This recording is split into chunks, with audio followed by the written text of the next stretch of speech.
Hello all, my name is Casual Kaine and welcome to the Ghost Watcher's Guide. In this video I will explain the steps needed to identify, weaken and capture the ghost, as well as go through all the different equipment and how to use them, how to obtain them if they're not currently available in the starting gear. Throughout the video there will be timestamps in the description below. You may skip ahead if you already know some of the information. And you'll be able to guide you through the video a lot quicker. If you do find this guide helpful, there is a link to buy me coffee in the description below in case you want to throw $2 extra my way to show that support. Otherwise, like the video, subscribe for more, all that good stuff. What I'll be doing is I'll be running around the training area and then I'll be showing you actual in-game footage of myself using the equipment during a solo playthrough. Let's get started. Also, as a disclaimer, this guide is as of the release version and may be subject to change.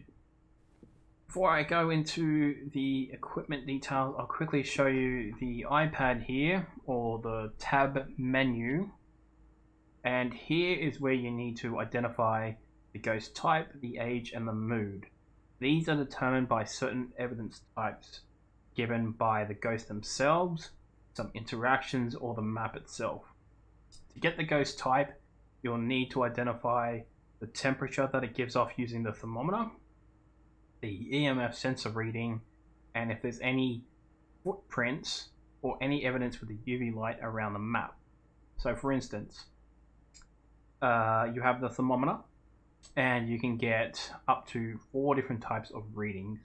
The first one is between -20 and -10 Celsius, and that will give you 2 options. The next option is between -5 and +5. This is very common on normal difficulty.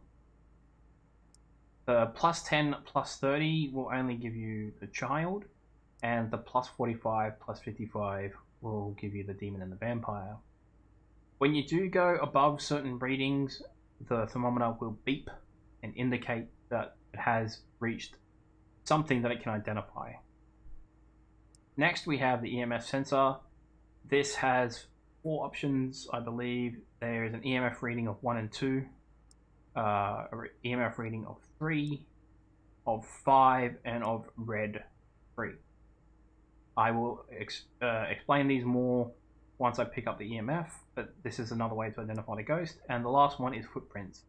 You'll need to walk around the map with a UV light, and you'll need to check for blood stains. These are pretty obvious. On the UV light they actually look white, and they're just a puddle of blood. The baby footsteps are the only footsteps you'll ever see at this current point in the game. Even if they do look a little bit big or small, or however you determine them, they're the only ones that leave footprints. If you see a physical footprint, it is the baby. Next we have the pentagram. The pentagram may not be in the game just yet. I personally haven't seen it yet, and it doesn't seem to be identifying any of the current ghost types. So this may be a future feature. Don't quote me on that. It may actually be in the game. I just personally haven't discovered it yet. And lastly is does not leave traces. They do leave these evidence in multiple locations all around the map, so you should be able to easily identify them. They're not hidden in a corner. They're always somewhere obvious, and they're always on the ground. They're not ever on the doors. They're not ever on the light switches, in case you've played any similar games. Next, to determine the ghost age, you need to use 2 things. You can use the particle counter and the Ouija board. The particle counter you need to either have in your hand or you can leave it on the ground, and you must be in the vicinity of the actual ghost. And what it'll do is it will slowly take a reading of everything surrounding the area, and it'll give you either a reading of 100 to 500 once it has reached 100% of calculating the particles. It will also make a noise to indicate once it's completed. So you can get 1 to 500, you can get 500 to 1000. Next we have the Ouija board. The Ouija board you need to just place on the ground in the house, and as an interaction, the ghost will interact with it. You cannot, at this stage, prompt it using voice commands. You can obviously get it doesn't interact. This is what happens when you leave the Ouija board around the map for the entire mission. If you don't see it, but you do have to keep an eye on it. It doesn't make a noise as far as I can tell. You just got to physically watch it. It will either do nothing or it will move from side to side. What this means is the little pointer on the Ouija board will just sway back and forth across the board. You should be seeing an example of that happening right now. Next, it moves randomly. This means it just pings all around the Ouija board in random directions and doesn't stop. Next, you need to figure out the ghost mood. This is determined via the radio or via the voodoo doll. With the radio, you can either hear crying. It sounds exactly as it's written. You'll just hear a bunch of crying. I will play a clip for you now.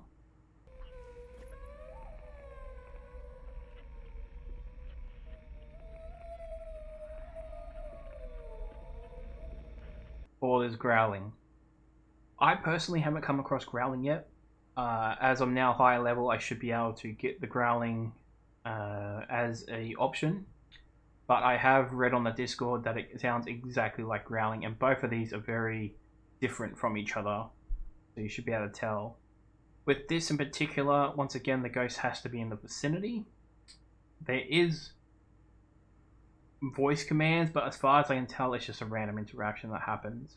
So it's best to put the radio on the ground, leave it, and just run by it every now and then. Last, we have the voodoo doll. The voodoo doll can be voice prompted. It will interact by itself, but you can tell the ghost to touch the voodoo doll or grab the voodoo doll. It's in the phrases right here, and it says, "Ghost, take a voodoo doll." If you say that, it will interact with it if it's in the vicinity of the voodoo doll. 2 interactions that can happen. 3 interactions does nothing, which means you have tried to prompt it with the voice, you've left it, nothing happens. It throws the doll. I personally haven't seen this yet.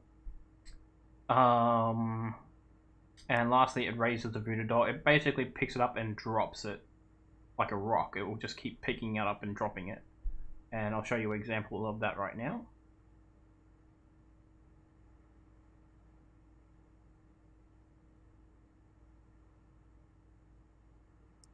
Excellent.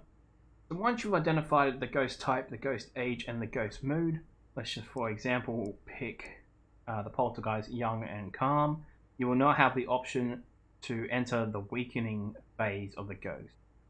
First stage is, as I said, is identifying the ghost type, age, and mood. Next stage is weakening, and last stage is capturing. In order to weaken the ghost, you'll need to come into this page here, and it will have the numbered instructions on what you need to do. At this stage, you must do these in order. It is numbered 1 to 5. You must do these in order. Otherwise, you will not be able to weaken the ghost. You can do them again and again and again to protect yourself, using the protection or the protection irritate, and I'll go into that a little bit later. But if you stuff up, apparently according to the devs, it doesn't matter. If you stuff up, you keep going. Sometimes, I understand this part is confusing. As an example, let me choose the darkness. The darkness tells you to turn on 5 light sources, but then it tells you to turn off all light. As you can see, that's very confusing. But if you do it in order, it makes sense. You turn on 5 lights. If you're on normal mode, you will have a text box appear that says you have weakened the ghost. If you're on hard or insane, you'll just hear a noise to indicate that you've done it correctly. Once you've done all 5 stages and you've weakened the ghost will then wander around the house in a weakened state. It will be in a purely physical form. It will be slowed, and you'll see it like stumbling all over the place. At this stage, you need to go and get the ghost catcher from the van. It makes a noise. I'll show you guys what that is later on in the video, and I'll show you an example, and then you capture the ghost. Once you capture the ghost, you instantly win the mission. and as I said, I'll explain that a little bit later on. Moving on to equipment, I will now go around the training area. I will show you what they look like, and then I'll show you an example of what they look like in game, starting with the 3 different salts. The first one is normal salt. Basically, you don't need to worry about the lore too much when it comes to that. What you need to understand is when it comes to protects and irritates, and doesn't protect. With the protection, this one is guaranteed to save you. You either need to throw the item or have it in your hand. I will explain as I go through each of the items if you need to throw it or keep it in your hand.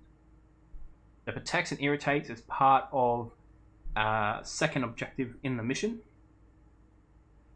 where one of the items may be to irritate the ghost. If that is the case, you need to use one of these items indicated here in order to achieve that. Once again, they do protect you, and they will save your life. If you currently have or throw one of these at the ghost, it will not do anything. If you are to throw the object at the ghost when it's not grabbing you, I believe it still works. I haven't tested it myself. I do believe it still works. Starting with the salt. Once again, not going through the lore, just going to tell you how they work. The salt is one of 3 salts that are currently available in the game. You basically pick it up and then with left click you throw it at the ghost. When the ghost is either grabbing you, or you can throw it now. And you'll hear that indicator and it will expel the ghost for temporary few seconds. Fire salt works exactly as the salt does. Once again, you pick it up and you left click to throw it. You can throw it either while it's grabbing you or when you see it wandering throughout the house. Holy salt works exactly the same as the other 2 salts. You can pick it up and you can throw it. Next we have the Withering light. This thing is incredible. For most of the time it will still repel the ghost. What you need to do is you just basically need to deploy it by throwing it on the ground. You can either use G or you can use right click, and it will create a light whenever the ghost goes anywhere near it. Even if the ghost is not weak to it, it will still go off in the vicinity of it. Next we have the danger detector. The danger detector will basically indicate that the ghost is coming for you, or is in the vicinity, or sees you. It gives off a little sound that you just heard before, and it will tell us when you're currently in danger.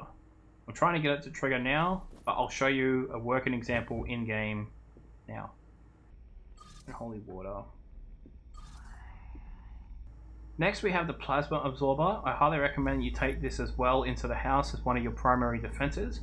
And what this does is this basically indicates where the ghost is and will slow it down if it moves past it. It will also give a green-blue beam should the ghost come within it, and you'll be able to track it or trace it back to where it is. But it does repel the ghost in most situations. Once again, I highly recommend you pair it with this for extra protection. The motion sensor is really cool to track the ghost movement when you can't see it. It will just track any motion. You can place it in the room and it will automatically find where the ghost is. As far as I can tell, it doesn't really matter where you place it in the room, it will instantly follow the ghost. As far as I can tell, this may just be a secondary objective. It doesn't come with the starter equipment, so you do have to buy it as an extra item. Over here is the radio.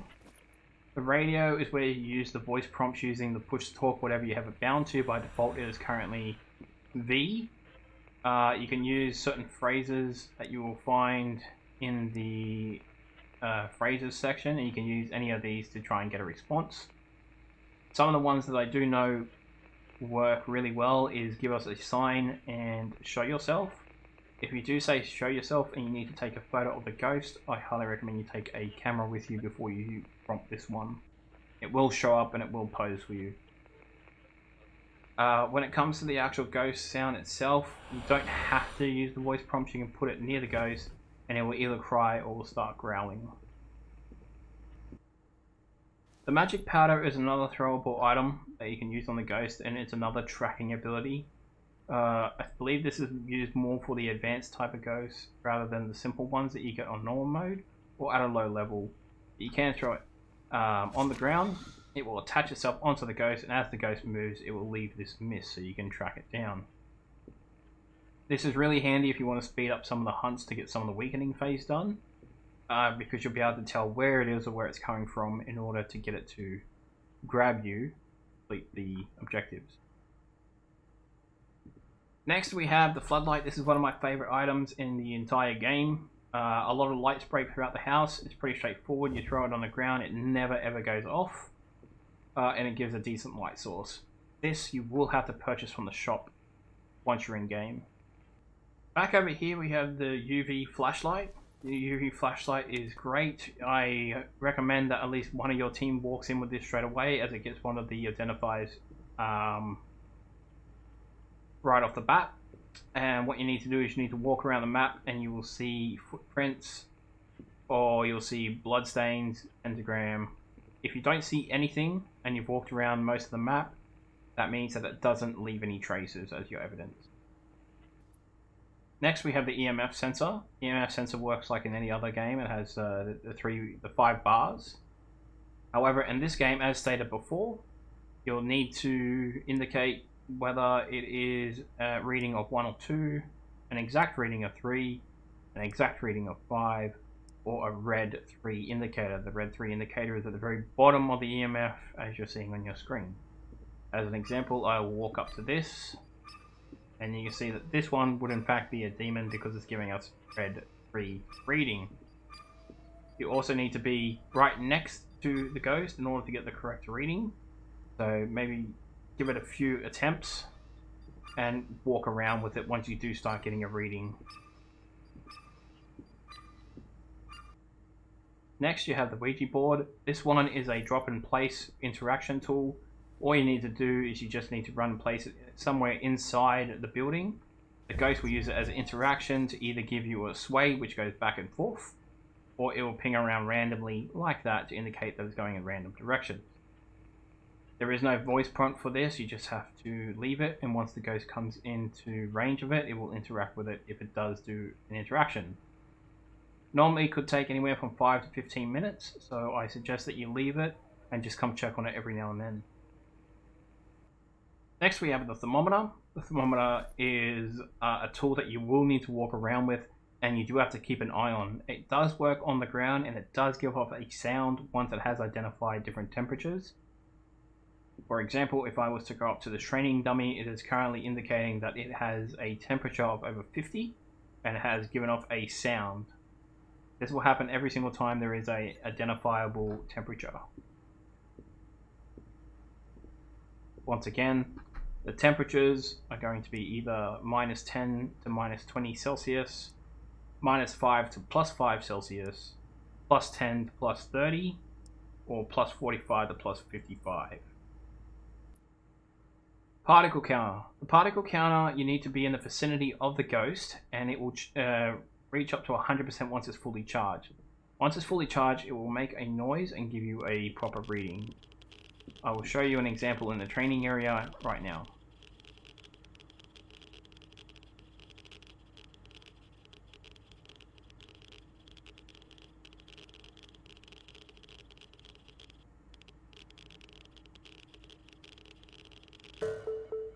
The particle counter has reached 100% and has given us a reading of 500 to 1000.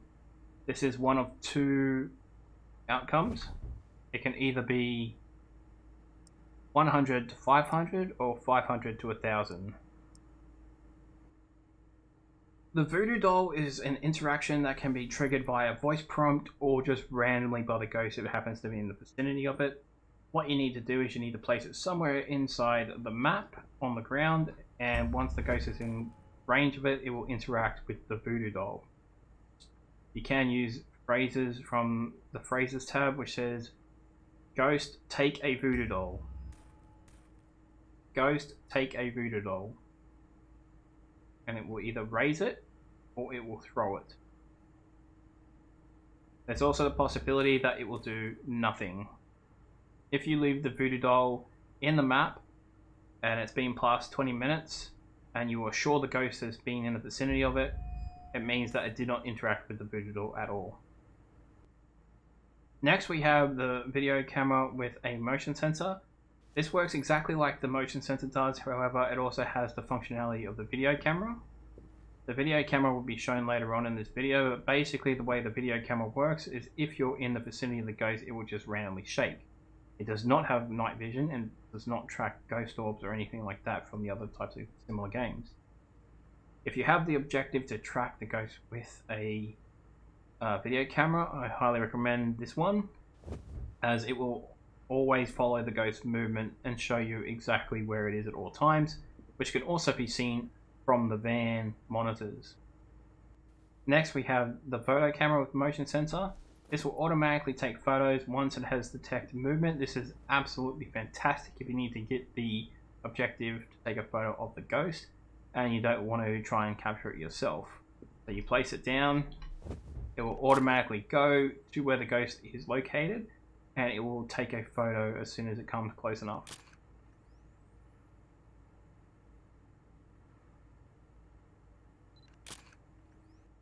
Next we have the standard video camera with the tripod and the photo camera with the tripod. Both of these are pretty straightforward. It's a basic functioning video camera, it just gives you extra height, doesn't do anything else in particular besides the video camera functionality. Same with the photo camera on the tripod, gives you extra height. And you can place it down next to the ghost. If the ghost comes in the vicinity of the photo camera, it will take a photo as well. Next we have the different light sources.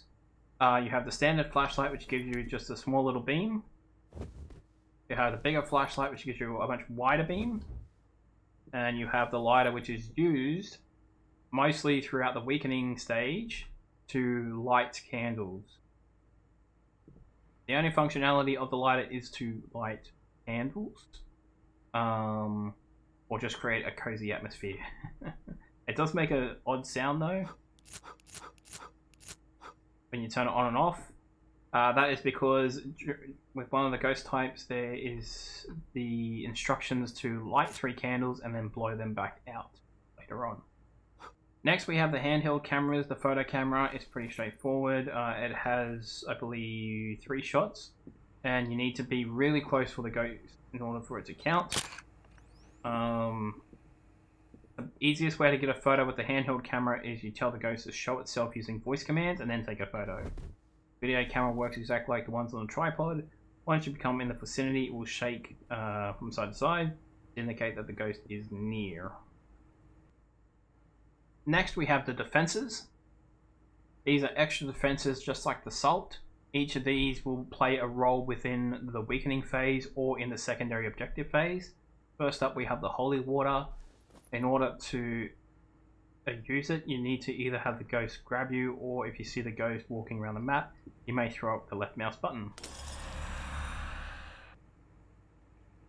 You can also drop it on the ground with G or the right click without it breaking. Golden bomb is exactly like the silver bomb, but it's just golden. Once again, some ghosts will be weak to it, others will just irritate. Using the left mouse button, you may throw it at the ghost, either when it's grabbing you or when it's walking around the map. Silver bomb works exactly like the golden bomb. You pick it up, you'll use left click to throw it. You can also use right click to just drop it on the ground, or you can use the G button to drop it safely on the ground. Once again, once the ghost is grabbing you, or once the ghost is walking around the map and you see it, you can throw it at it. The Christ statue, the incense stick, and the cross all work exactly the same. These are passive defenses, but they must be in your hand in order for them to work. These only work as a defense measure once the ghost has physically grabbed you and is trying to kill you. You'll need to have them in your hand, and they must be physically visible on the screen. The incense stick does not need to be lit. It will work as long as you have it in your hand.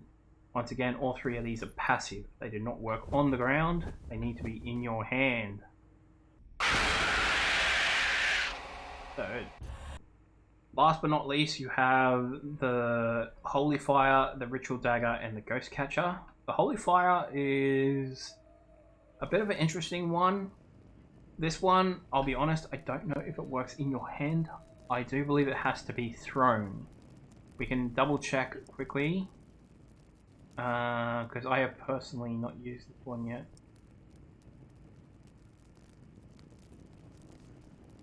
I believe it has to be thrown. The reason being, if it's in your hand, I don't think it will actually do anything, but if it is thrown, you'll see this happen. Exactly like the grenades and stuff. Also, if you do throw it on the ground accidentally, it will explode. I don't know. Take this in. I don't even know what this does. I can't remember. I can't remember what it does. Oh! Wrong button. Same with the Ritual Dagger. I don't think it does anything passively in your hand. I do believe it has to be thrown. As you can see here, if I throw it at the ghost, it goes on the ground and creates this area of effect field. I believe it has a duration. I'm not entirely sure. Let's just have a quick look here.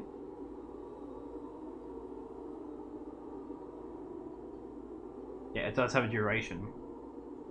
So you'll need to use it as part of one of the weakening steps. Last but not least is the Ghost Capture. Once you have identified the ghost and you have completed all the weakening steps, you will see the ghost walking around in a weakened state in its physical form. You will need to go back to the van, grab this Ghost Catcher, and then you'll need to chase it around the map and catch it just like a Pokemon by throwing it at the ghost. Once you do, a massive flash of light will capture the ghost and you have completed the mission. Here's an example of that.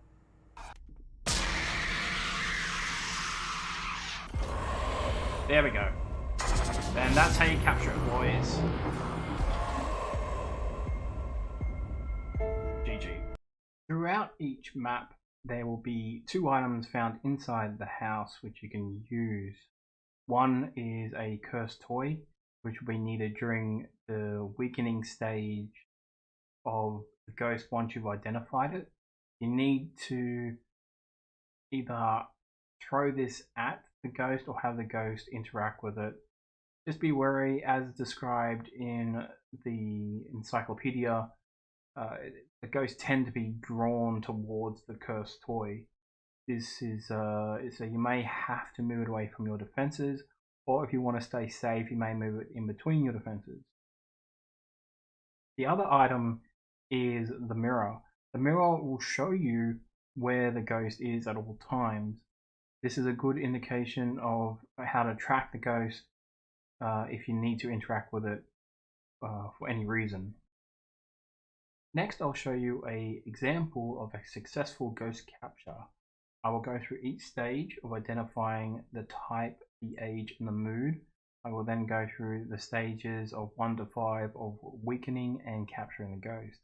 It will be cut in order to save time and edited together for your convenience.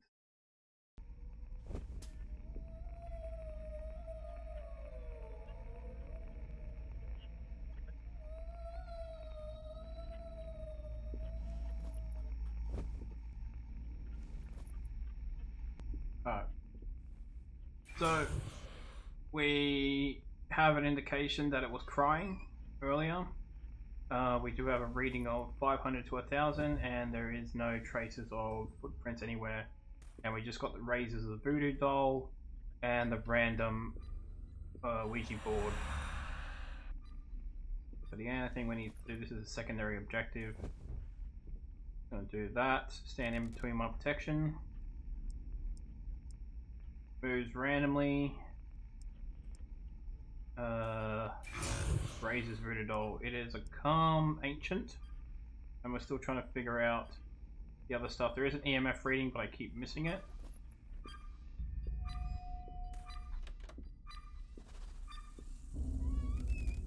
Looks like an EMF 5. I will confirm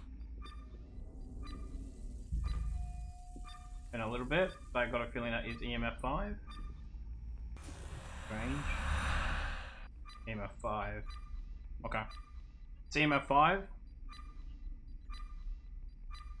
We don't have the red indicators. -5 temperatures. No more than -5.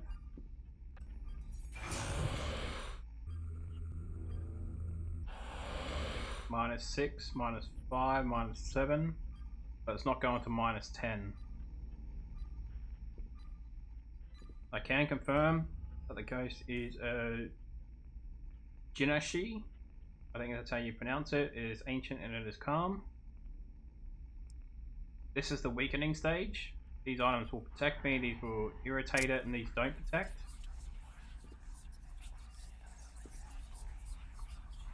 I'm gonna try and use my protection to protect me on the ground first.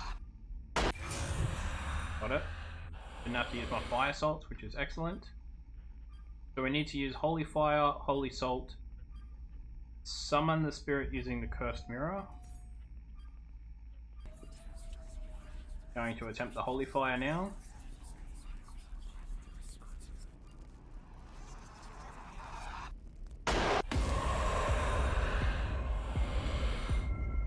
Excellent. Next is the holy salt.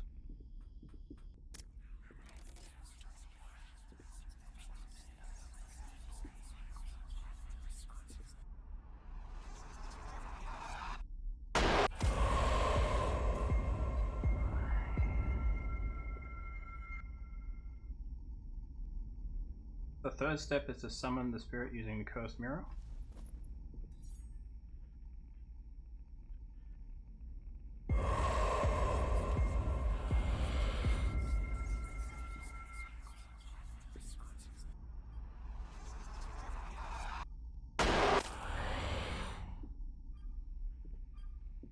Okay.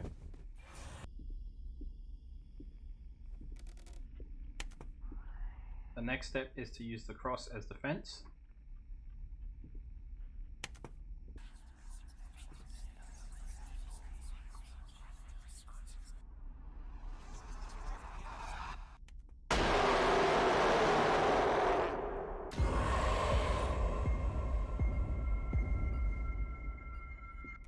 The next step is to use the fire salt as defense.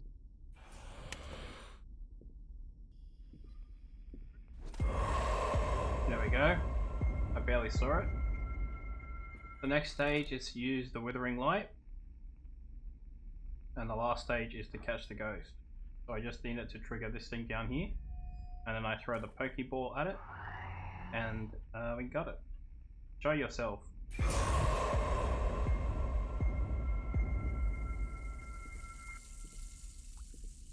There it is. So now you just throw the Pokeball at it. And you've captured yourself a ghost.